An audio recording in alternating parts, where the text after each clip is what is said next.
Guys, আগের ভিডিওতে তোমরা দেখেছো যে বৃষ্টির মধ্যে টোটো করে আমি বাড়ি যাচ্ছিলাম, কিন্তু তারপরে কি করে বাড়ি যাব? তাই ভাই আমাকে এসেছিল আনতে, আর আমরাও ছাতা মাথায় দিয়ে বাড়ি চলে যাচ্ছিলাম। তারপরে তো বাড়ি এসে ফ্রেশ হয়ে নিয়েছিলাম। ফ্রেশ হয়ে নিয়ে দাদা আর ভাইকে রাখি পরাতে বলেছিলাম। আর এখানে দেখো, রাখি পরাতে পরাতেও আমরা ভীষণই মজা করছিলাম।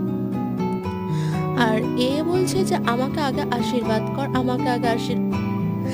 তারপরে তো রাখি রাখি পরানো হয়ে যেতে কতগুলো ফটো তুলে আমি চললাম খেতে। বড্ডই খিদে লেগে গেছিলো। আজকে যেহেতু পূর্ণিমা, সিন্নি তো সবার বাড়িতেই হয় প্রায়। আর আমার সিন্নি খেতে ভীষণই ভালো লাগে। তোমাদের কার ভালো লাগে তোমরাও বলো। তারপরে তো আমি দুপুরের লাঞ্চটা করে নিলাম, রুটি আর আলুর তরকারি, যেহেতু আছে পূর্ণিমা। আর আজকের ভিডিওটা এই পর্যন্তই রইলো। ভিডিওটি ভালো লেগে থাকলে অবশ্যই লাইক করো, শেয়ার করে দিও। ততক্ষণের জন্য বাই।